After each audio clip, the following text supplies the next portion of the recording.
Things Musicians Don't Talk About is supported by the Royal Society of Musicians. Since 1738, they have been providing vital financial assistance, advice, and guidance to music professionals unable to work due to accident, illness, stress, or anxiety. Whether you're working as a performer, administrator, technician, or teacher, and everything in between, they're there to help.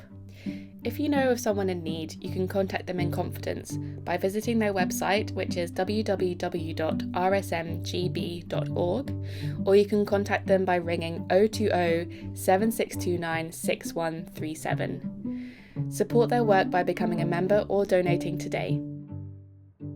Welcome back to our 100th episode of Things Musicians Don't Talk About on the main feed, which is also not entirely true because we have had specific specials such as Mental Health Awareness Week and stuff, so we're actually at about 120 or something like that. Oh right, and towards the end we've got a lot to thank Ruth Phillips for. Yeah, exactly. For just getting anyway, in one. This is our 100th episode. Semantics. And as Hattie just said before we press record, we should be getting a letter from the Queen. Bless her soul. We decided to review, analyse, critique our first chatty episode that we ever did. We sound a lot more posh. I literally was thinking that. It's kind of horrible. I mean, your first ones especially, I almost couldn't recognise you and your voice. That's really funny. What have I become, more London or something, or what's happened? You just dropped something. I've dropped a certain facade. Maybe it was like a radio voice that I don't have the energy to sustain anymore. So which number is the episode that we're reviewing? Is it 23? Let's go with that. I can't remember. I think that's the first 23, one. yeah. Yeah, the first one that we did together after our live stream that we did when I joined, apparently. But we thought it'd be nice to look back, react, and then afterwards I've got a bit of a game for Hattie. Really painful to listen back to our episodes. I've listened to a lot over the past few days trying to kind of harvest quotes for this game that I've got at the end, and I honestly didn't enjoy listening back very much. No, actually the posh thing really bothered me. Can't wait to roast myself. Let me know when you're ready and I will press play. Creating more unlistenable content.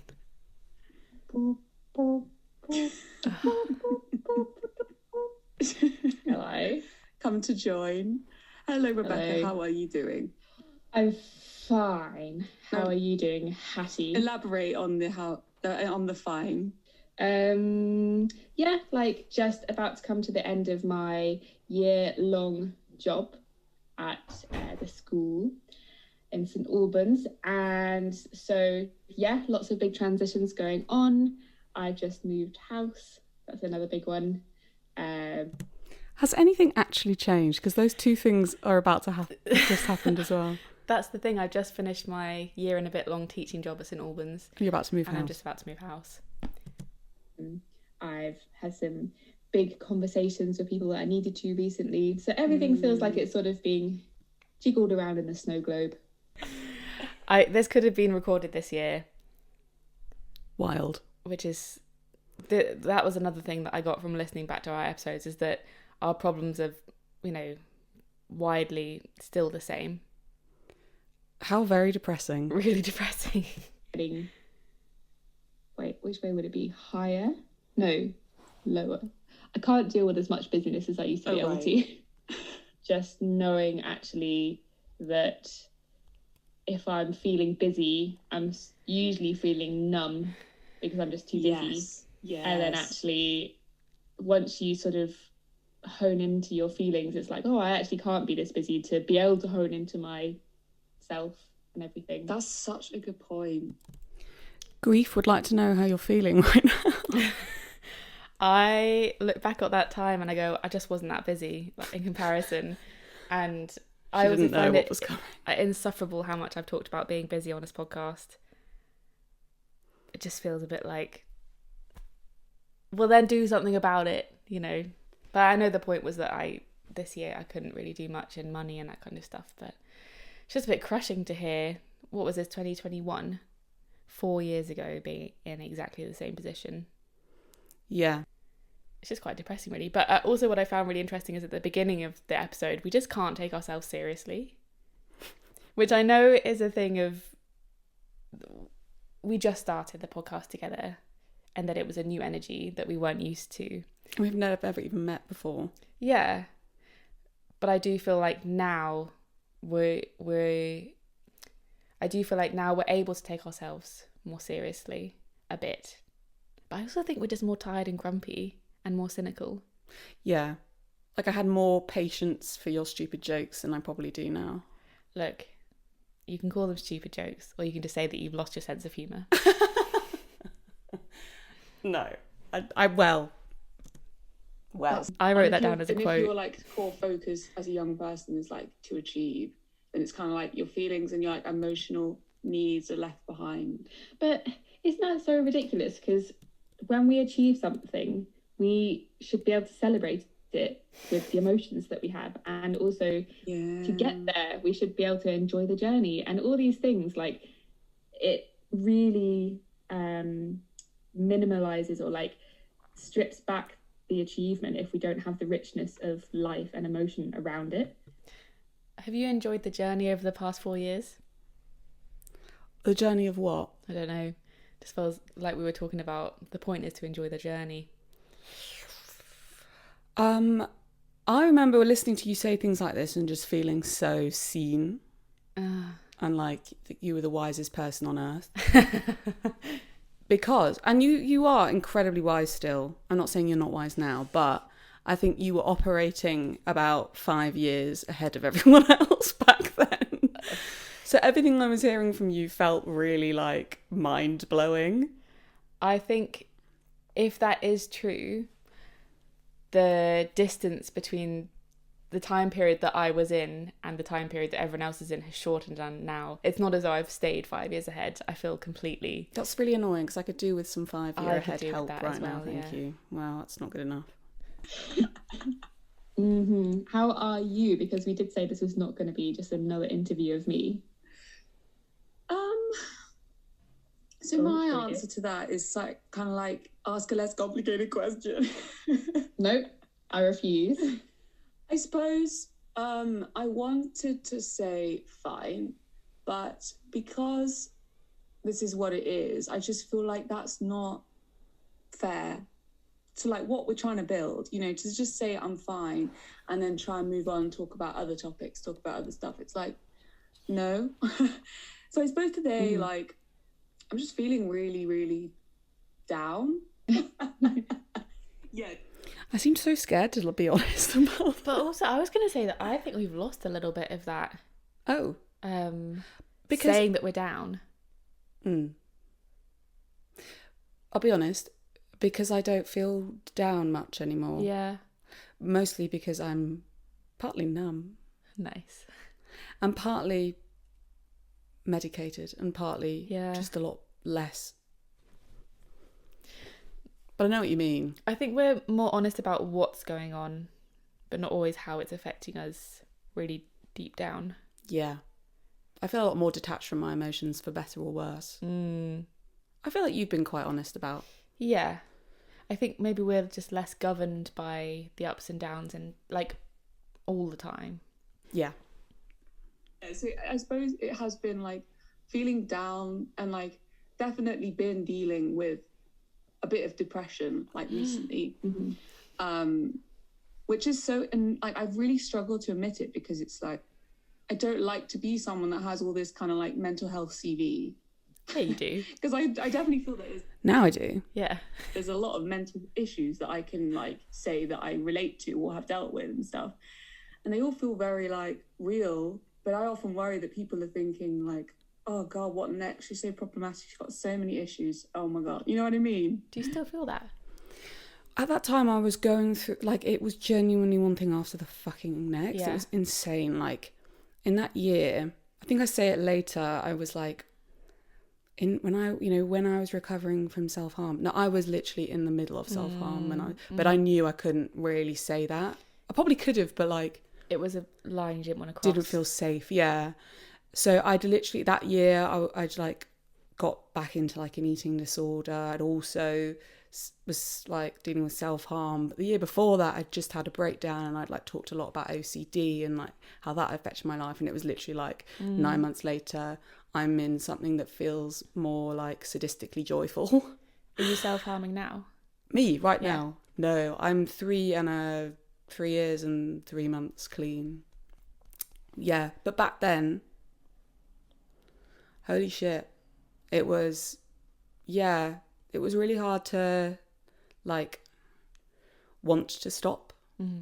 And the reason I did in the end was I just really couldn't live with the hypocrisy, to be honest.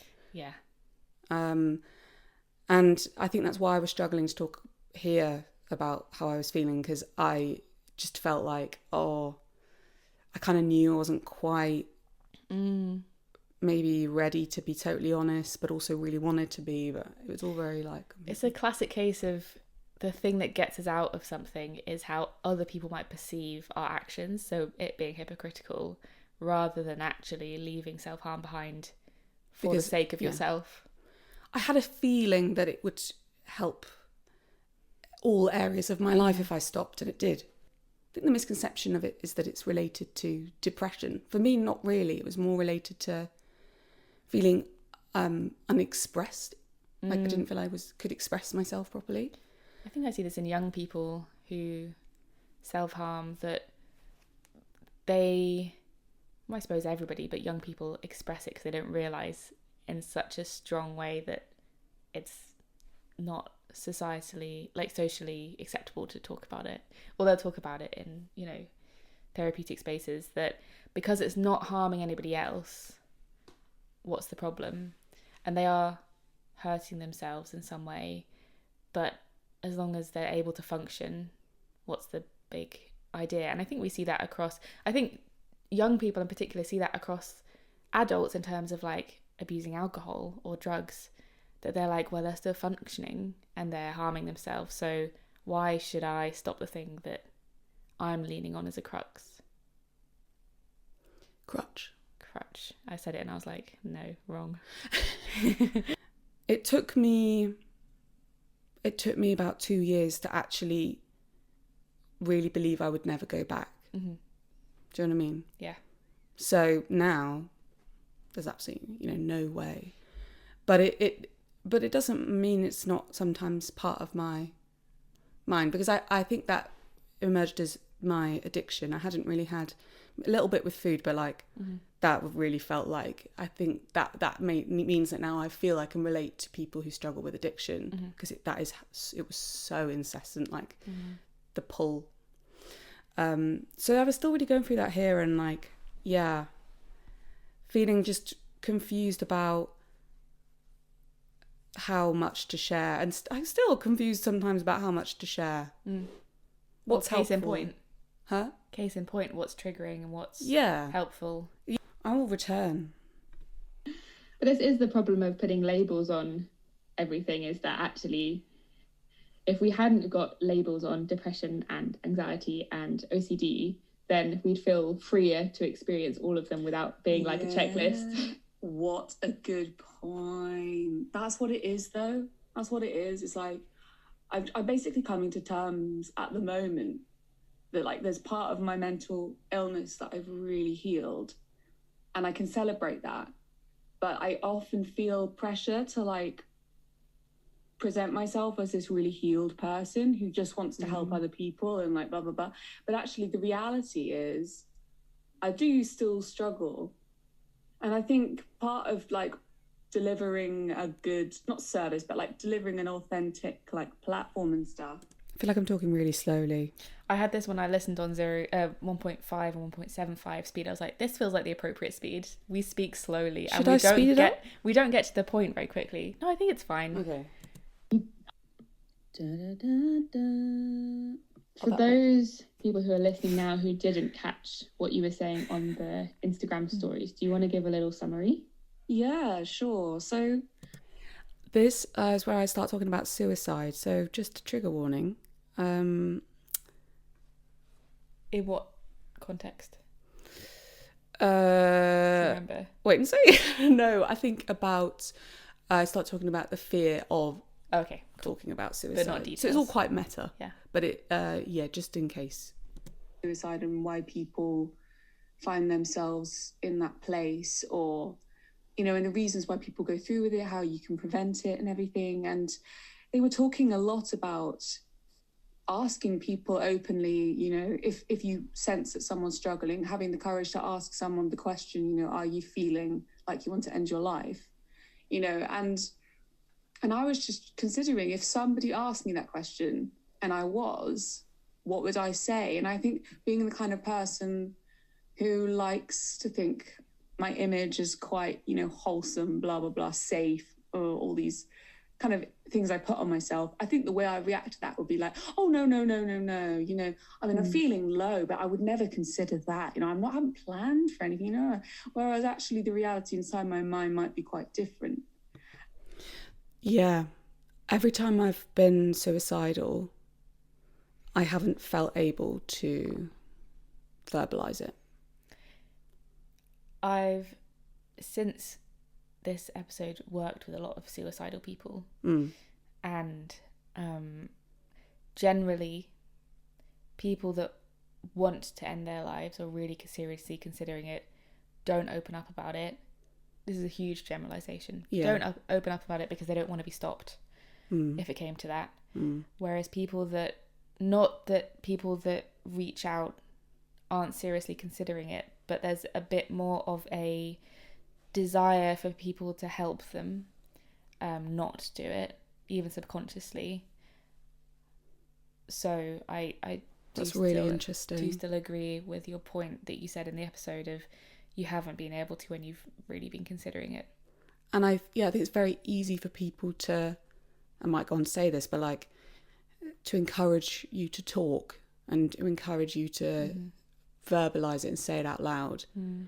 But at least for me, it felt like there were so many things in the way between me feeling those things and actually saying it out loud. I felt so embarrassed as well. It always feels like if somebody mentions that they are feeling suicidal, that some alarm will go off. It's the alarm, like isn't it? Like a SWAT team will come in and like bubble wrap you, take you to an inpatient unit, or some sort of lesser version of that. It feels very urgent and sudden that something will happen. And most people, when they start considering it, I don't think are at the point where they're like, I have to do this right now. It takes people a long time to come to that conclusion. So many layers to it. Yeah. You're so right. It's not like you wake up one day and... I mean, maybe it is for some people, but... Some people, yeah. But I think most people ruminate on it for a long time. Yeah. And I was talking on the Instagram story about why do I want this image, like, portrayed to people, even if it's just one-on-one with someone really concerned about my welfare. You know, why would I feel it difficult to be honest? And I was basically saying I think it's because I don't want to scare people. And I want to, as I say, I want to look like this kind of safe together person. Just saying, I don't care anymore. Maybe that's because I'm not struggling as much or really much at all. Yeah. But if I was, it's very hard to remember how exactly you feel when you're really low. So maybe I would still be like, I don't want to scare someone. But in general, about the work I do with mental health or whatever, and things we say on the podcast, I feel very detached from giving a fuck about people's perception of me as someone wholesome or people's perception of me as someone... What? Because I imagine it's a combination of things that have led you there. What would you say the top 3 things are? Confidence and self, like love, I guess. I feel like your work has had a lot to do with it. Yeah, I wanted to say that, but I just didn't want to kind of bring it back to that. I guess when you're respected or you feel a sense of respect, even if it's unspoken, you feel a lot more brave to live truly. And I think also the sort of saying no or boundaries and all of that. I kind of had a big boundary year last year. You did, yeah.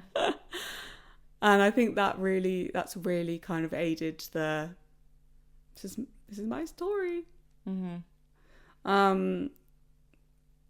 But I've never felt particularly self-censoring.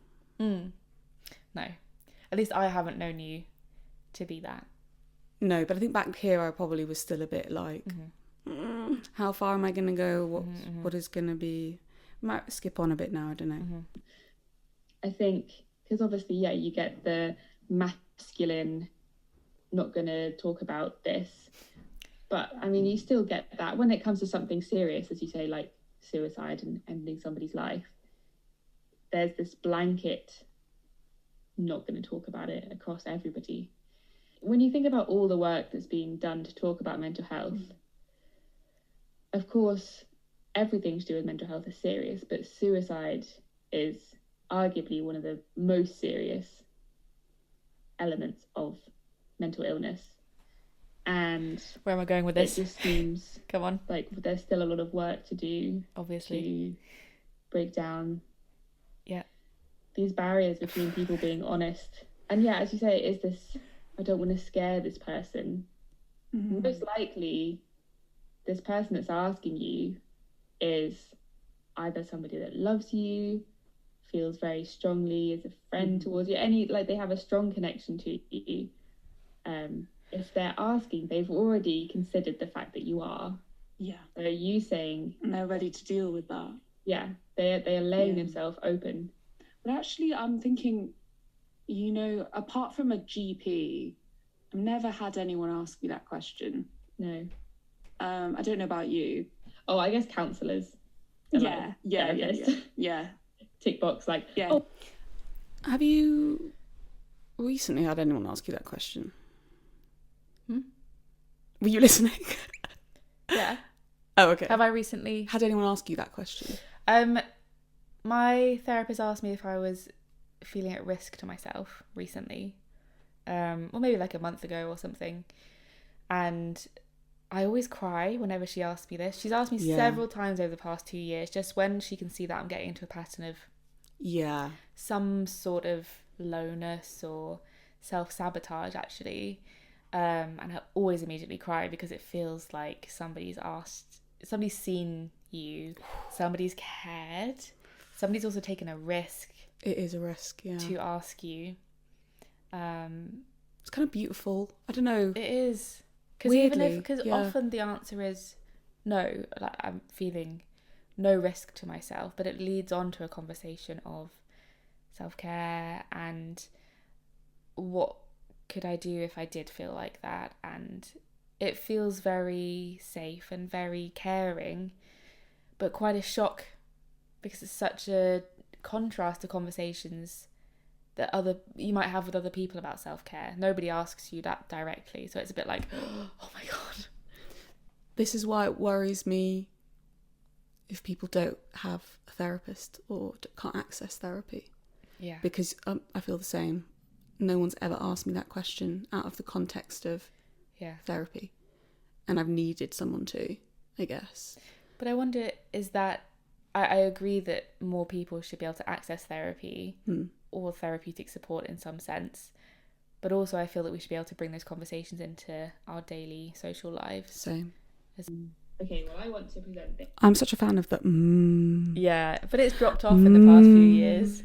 Because I had this podcast training where the guy was like, you like to do the vocal, like...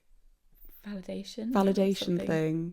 And he was like, that's lovely in an in-person interview, but on the radio, like, maybe don't. I was like, so true. I didn't realise that you'd had training because I noticed that it had stopped at some point. Like, why is Hattie not validating people vocally anymore? There was just something where your podcast technique changed, and I was like... I had a training day, and I became a head bobber instead. I felt quite, abandoned. I think it was was it the Jamie Barton episode or something? And you were validating her a lot vocally, and I was just sat there like silent. I was like, Becca, there's a one-man band. I had no idea what was going on. What's happened to my friend? Something had happened between us, like a rift or something. I'm going to ask you about your body. Is my video still recording, by the way? Yeah. Someone asked me the other day, they were like, how are you with your body and eating and everything? That was my therapist. I said, not just someone. I'm not doing very well with... It was actually your mum. I remember. Was it? Yeah. Your mum asked you... Oh, yeah, no, you're right.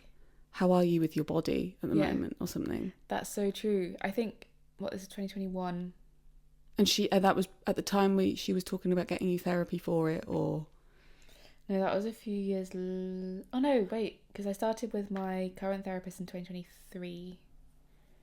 Then you had the weird Then lady. That must have been 2022. So yeah, maybe it was in the run up to that.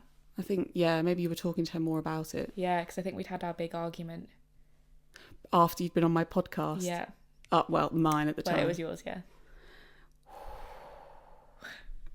With my body image, but my eating is good. Like, it's really good. I'm really nourishing myself, really happy with that. Good for you. And I sort of just thought about it afterwards and realised that it takes so much willpower. As much willpower, you know, people always say losing weight takes so much willpower, or going for that run, wow, you're so inspiring, look at you go, I wish I had your dedication, that kind of stuff. Feeling bad about your body and continuing to nourish yourself and continuing to show up for yourself nutritionally takes so much willpower and is so damn amazing. I felt so proud of myself that I'm continuing to feed myself and in the right ways and just listen to my body whilst still feeling bad. The pull of the diet culture has, you know, it's always going to be strong, unfortunately. How you feel? Jealous. Jealous of this version of myself. That I remember being in that place and being really like dedicated to my body, no matter what kind of thing. Yeah And really putting in the work and the willpower. I just feel quite distant from that now, in terms of I haven't been really good at keeping on top of cooking for myself or taking care of myself in that way. And I feel like okay in my body, but also like my gut health this year has been so bad that I just feel quite uncomfortable all the time, and I don't feel very in tune with my body at all. Like, I really split that side of myself off to deal with the grief and just compartmentalize it until I was ready to spend some time on it. So yeah, I mean, it's nice that I thought I'd reached some sort of pinnacle of healing, or that I was kind of, it's just onwards and upwards from here, but I can tell that version of myself that there were more troughs than peaks, I think, coming up. I really liked how honest you were, though, about like the struggle of committing to health, because it's so true. It's especially in the earlier years, but maybe you're saying that it's still like now, but like it takes so much energy to not to fall back into a negative pattern of addiction or with anything. Yeah. I think even just to put your needs first in any situation, let alone like a musical work situation where there's a pressure to go to the pub, skip dinner to go to the pub, stay out late, go past your kind of threshold of comfort. It takes a lot to go, no, I'm going to put myself first.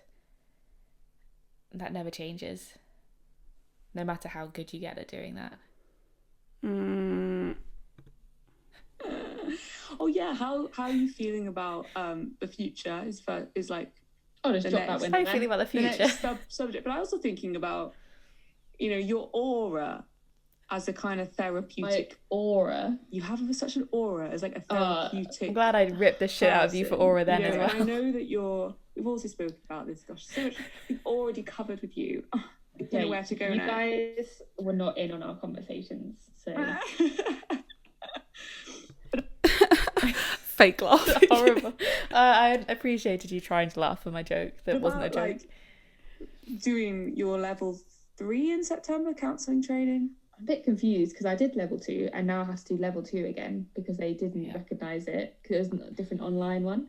Anyway, I'm going to have a word with them. You're kidding me, but you're still doing it. I'm also, I'm still doing a course in September. Okay. I don't know. Yeah, it was level 2. But like with that and with moving into freelancing and all this blah blah blah blah blah, are you in the stage of like, I don't know, you seem to be one of those people that's like, I'm just gonna see what the future holds. Or do you have a bit of a plan? Can we plan anything right now? No. Hattie? Do you still not have a plan? I mean, I have like a loose plan. Freelance. And when I've got my 100 hours for my course, set up my private practice. You want to set up a private practice? Well, there are no jobs that Cool. will allow you to apply if you've only got level 4 now. What level do you need? Well, you need to go... Well, there are some jobs, but very few. You need to go to accreditation, which is 450 hours, and another course. So they've changed the industry since I started. This is like becoming a doctor. This is insane. Well, it's a money thing. It's Oh. the industry. So you're not accredited yet? No. So I will be qualified when I get my 100 hours. Right. How And then I can set up private practice. So I have 79 hours. And I need to find another placement to get my last 21 because I don't have one where I see adults in person. And that's my missing 21 hours. Oh, shit. Okay. So once I'm qualified, I can set up private practice. I'm going to do it online. Just online? At the moment, yeah, because I don't want to hire out a space if I haven't got clients yet. And also, if I don't know where I'm going to live in a year's time, I don't want to kind of put down roots and then maybe move again. This is all very smart. It's a plan. It's certainly a plan. And then freelancing, can you ever like plan freelancing really? There are people that you can reach out to. I certainly probably would try and then have a terrible time. Like what? Well, I'd be like, okay, so I'm gonna do this until this, and then I'm gonna do this. Like, I wouldn't want to just fly. I'm basically not built for freelance. What do you mean you do this until this? So like, I'm going to work in we're going to try and work in shows. Oh, I see. And then I want to have a go at doing more, but I guess it's just bits. It all just happens at the same time. Because I think I would always want it to come to an end at some point. I don't think I would want to freelance forever. You can't do that. Yeah, well, what we're learning here I've got work in the diary till December, so that's good. You have? Yeah. Chineke massive. Are you doing the Chineke prom with Rattle? No. Okay. Anyway, as we were. What's your plan, huh? I thought you were going to give me a plan that I could follow. I don't know. Should give me a plan now. 500 grams of flour. What? No plan. Like, I've got some teaching lined up, and I know that will It's quite dark in here. help me worry less about money. Like, I know that will keep me sort of chugging along. Cut you off there. After stabilising, I basically gave myself permission to let go of the cello completely. And I would actually say to people, I'd be like, you can burn it if you want. You know, like, I was so done with it. Is this one of your quotes? I put it in and I took it out because I knew that you would know exactly when it was. Yeah, don't care what happens to it. Burn it. You know, smash it. It's fine. Kick it. I don't give a fuck.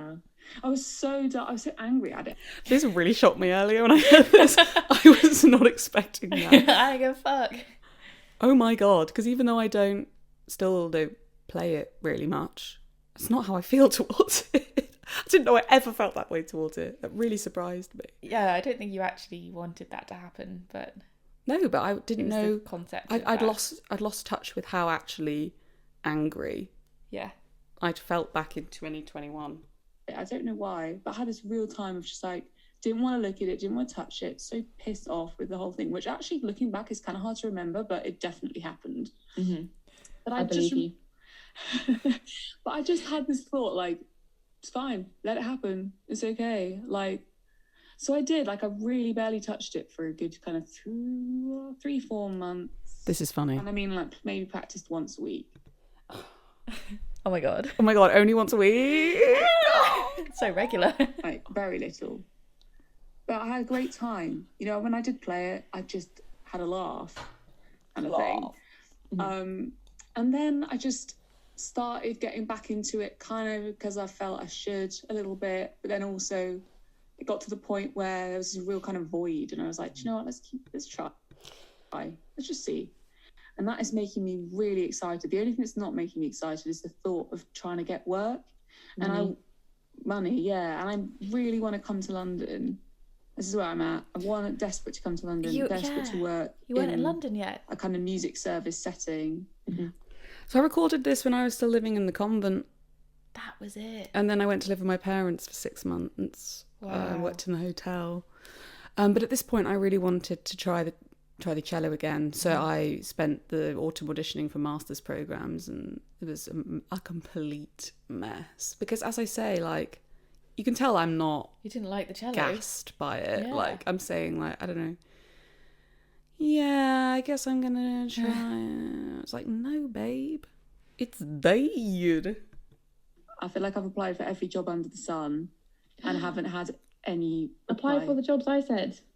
So I'm going to do what you said because you've really inspired me. I think you were saying you'd applied for Haringey and Enfield Music Services, and I wanted to teach at a music service. I did not want to teach it. Absolutely. I can't imagine anything worse for you. Precisely. Me in a room of kids playing little string instruments. Can you imagine? No. Absolutely terrible. You would have... They were fine. We're near the end. For a ride in my car. Aww. But if you ever go to Haringey Music Service or whatever, I also didn't get a job with them. Tell them that you know a cellist. Everybody. Everyone, if anyone wants a cellist. Just one. Forget all the others. It's so funny how, like, when you're trying to get work in the wrong thing... Yeah, it doesn't come. It doesn't come. Mental. And you're like, the job market is so... I'm not saying... I don't know. I'm going to sound like a privileged bitch now, but, like... It's very easy to be like, it's the job market, it's the economy. But actually, a lot of the time, it's you fighting against something that's inherently not right. I think I have a add-on to that. Go on. It's hard to get a job in what you want. Yeah. And it's hard to find work, regardless. And on top of that, if it's not really right for you, you definitely won't get work in it. Also because you're not actually fired up. Yeah. So you're not going to put as much energy into it. Maybe. They know. And she's a comedian. She's a oh my gosh, podcaster. I don't know why I was so obsessed with you being funny. My limit does not exist. I am absolutely... She knows no bounds. There's no bounds. I'll probably really embarrass you. Should have cut this. This is painful. Your mental health. Suicide. I'll probably ask you for suicide also. No one will want to hire me, but you know what? At least I'm honest. Insane. But that'll be your epitaph. Yeah, it's just kind of like seeing the future, seeing everything I'm excited about, and feeling those feelings, but being at the same time quite anxious that I really want it to fall into place, but I'm really scared it won't. I think that's just being 23. Is that how old I was? 22. 4 years ago. 23. That was such an emotion at 23, which is like, I really want it all to fall into place, but I'm just scared it will not. Yeah, being on the cusp of, or having finished music college and being like, right, well, I guess real life happens now. I'd love to get to the end of life and know so many things about so many different areas, a little bit, like, imperfectly, rather than just being like, yeah, sailed through that. I cut it off, but you were saying basically being a jack of all trades. You don't want to just be a... Right, okay. I know you don't like the term jack of all trades. I don't mind anymore. Okay. Well, little do you know, you've joined my podcast. Oh, imagine. I've got you. Imagine. No, it's not our. You know, our baby. It's our baby. Oh, it is our baby. Are we going to homeschool or... No private education for that baby. I'm sorry. I understand that. No St. Albans for that baby. Sorry. No graduate musicians where you're going to school. No. But Shut no, up. I am like just desperately excited, and as I say again, like it just feels like such a gift to be on a platform with someone like you who isn't afraid to take both me and everyone where they are, I suppose. So thank you for being here. Thank you for having me, and thank you for taking me as I am. Oh, this is so cute. We're meant to be. It's a shame we've never met in real life. That's true. Isn't that crazy? It's so weird. I don't know if you're 3D. You don't know. I could be catfishing you big time. Imagine if catfish was like, there's all these 2D people going around being like, I'm actually 3D. And then you meet them and then, okay, I don't know where this is going, but... Yeah, it sounds like a Truman Show. Have you seen that? Or kind of Black Mirror. Oh. Mixed. And you made it... My mind is about to, like, burst with mindfuckery. Black Truman, but it's probably Truman Mirror. We'll go with that one. And that's where I cut it. That's the end. Thank God. Doesn't matter. We had a technical issue. We came to the end, and we were like, oh yeah, I was gonna say. I was gonna say that I was so shocked that you were happy to talk about suicide with me. In the first one. I remember being like, this girl, there's nothing she won't discuss. It's pretty true. And it is proven, true. Yeah. I was so thrilled because I thought you were going to have quite a few boundaries of like, oh no, that's not going to, people aren't going to want to listen to that, or people aren't going to want to listen. I don't know. Did you feel pressure? No, I think I wish I had more boundaries about being an idiot and not being that funny. And You're talking cool. faster. Talking faster. That would have been a good boundary to have. But no, I've never felt pressure to talk about things I didn't want to or like felt uncomfortable about. I think we're pretty good about setting those boundaries. I mean, it's the beauty of an edited art form, right? Because this is art, that we can cut out anything that we feel uncomfortable with in hindsight, or in the moment just say, actually, this is a no-go. What about you? Have you ever felt like pressure from me to disclose things? No. Or I love disclosing things. I know. That's the default. Yeah. The default is I love disclosing things, but I guess I'm more like aware of maybe not everyone wants to hear them or should hear them. Or... Yes, I feel more aware of our audience now. Marginally. So the last bit of our episode, you happy to move on? Yeah. The last bit of our episode, I've listened to a few episodes of Hattie and I chatting, and I've picked out a few quotes that I would like you to guess the year and who said it. Okay. Some of them will be obvious who said it, but I want you to guess the year, and vice versa. But I'd like you to try and guess both for every quote. Okay. So the first one is, this week has actually been a really tough week for me. Me? Yeah. In 2023? 2020. I thought it could have been either of us at any point, which is why I put it in. That's really hard. Next one is, I would never bring chastity to the book club. That's January 2025. Yeah. That was the book club episode. Who said it? Me. Yeah. Why you would never say that?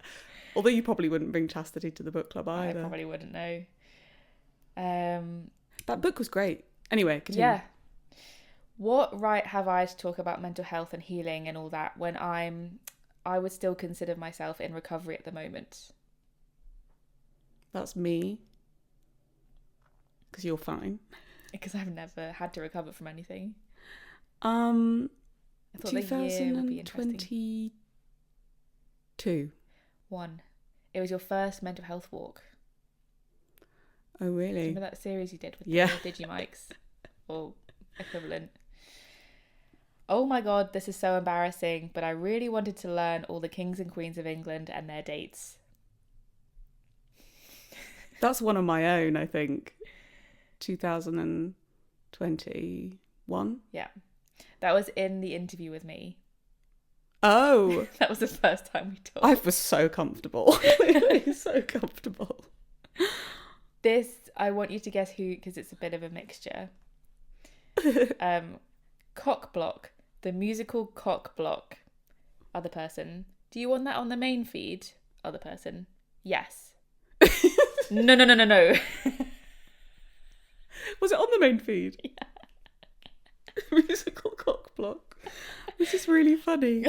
Do you know what it's about? I forgot. I don't have a clue. 2023? Yeah, 23. Yeah. 54. You said cock block. I said, do you want that on the main feed? And you said yes, and then no. And then I kept it on there anyway. What is a musical cock block? I'll have to go back and find it. I think it could be Carnival of Venice. No, that was way after. That was is years a musical after. cock block, though. True. It came up again in a different episode where I think I said musical cock block. So it became a bit of a phrase that we used in several episodes. I get a sticker with it on. Okay, another one. There are only 2 classical music people that are really ill and putting it online. Me and you. Talking about us, but who said it? Was it a guest? No. Oh, it's either me or you. Yeah. You? Yeah. In 2022. 4. Okay. Clearly still a gap in the market. I'm trying to convince myself that the reason I've never got onto a scheme is because it's not in line with my values. Is that you? Yeah. That's really funny. I love that. Which year? I also want that on a tote bag. 2023. 2. Okay, yeah, you had a big kind of scheme deconstruction. Yeah, because I need to get something. Bloody hell, I really want to share more about my story. Me? Yeah. Because if I fucking don't already. In... Oh, right, 2021. 20. Oh, yeah. Okay, I got 1, 2, 3, 4, 5, 6, 7, 8, 9, 10, 11 left. We don't have to do all of them. I guess that's our opinions, nice and clear. We're definitely for and or against specialist music schools. That was specialist music schools 2024. Was it only last year we talked about that? And that was you saying that. I feel like when I listen to myself back, I almost feel like I've got a bit more tough. Me? Yeah. That was like last year, wasn't it? 2022. You were talking about going to the convent? Oh, since you went to the convent. All right. Talking about stripes of colour, today we thought we'd talk about the gays. That's 2021. Mm-mm. Oh! No, it's not. It's 2024. Yeah. That's the one... I can remember the more recent ones. The Kate Blanchett queerness and classical music. Yeah. I love that episode. Who said it? You. Yeah, I love a segue. A forced segue. A lot of my life at the moment is me texting or emailing people with bad news. Me? Was that you? It was me. Oh, was that when you were telling people about your mum dying? It was 96. I think it was before that, actually. Wait, that can't be right. 96. That's recently. So it must have been. Yeah. Oh, no, it wasn't about that. It was about just... Bad news about scheduling what? And like... Oh, of course, because... things. Yeah. I often feel like my feelings get in the way of achieving sometimes. Yeah. That's me. In the one that we reacted to. Yeah. It's quite easy to tell who's saying what, actually. It is, yeah. We're not here to find solutions. We're just here to complain about stuff. You. Yeah. What? I would never say that. Which year? We're not here to find solutions. We're just here to complain about stuff. That could be any time. Literally. You would still say that now. 100%. When was it? 2023. So, you have come out of another audition without success. Did I say that? Yeah. I'm so fucking rude. It was a bit less. It was more like, so you come out of another audition without success. That was... So you failed again at Craxton Studios. Well done, you.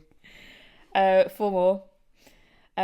Kia himself is a big advocate for music. Lol. That was 2024. Yeah. That aged horrifically badly. That's why I put it in. Oh, God. Who said it? I said that. Yeah. I forgot that I have to tell because it's just so obvious to me that. Yeah. It really does hold you accountable, this bloody podcast, doesn't it? I can't do anything self-destructive anymore. Me? Yeah. I don't know when that was. 2023. I can't do anything self-destructive. So true is what I was saying earlier. That would help, wouldn't it? Having a bloody sponsor. Thanks, Royal Society. I don't know. When was that? 2021. Me? Did I say that? Yeah. And last one, I think that things like your podcast are absolutely second to last one. I think that things like your podcast are absolutely the way to change it from the bottom up. You said that? Yeah, do you in my interview? I need to listen back to that because I haven't listened back to it in ages. I skipped through it. And the last one, I've always been goal orientated, whether that's been like an audition or a paycheck. You? No. Me? No. Stuart. Beard. It doesn't sound like either of us. And if it was, it would have been you. Yeah. It wouldn't have been me. Very funny. That's really good. Thank you for that in the end. That was so funny. We said a lot of funny things. There was one that I almost put in that was about you saying how much you loved architecture. Did I? You just sounded like you were speaking out of your ass. Absolutely. I totally was. I think I did that a lot and still do. It was the Returning to Places of a Trauma episode. That we were talking about Barbican. Oh, I like that episode as well. Yeah.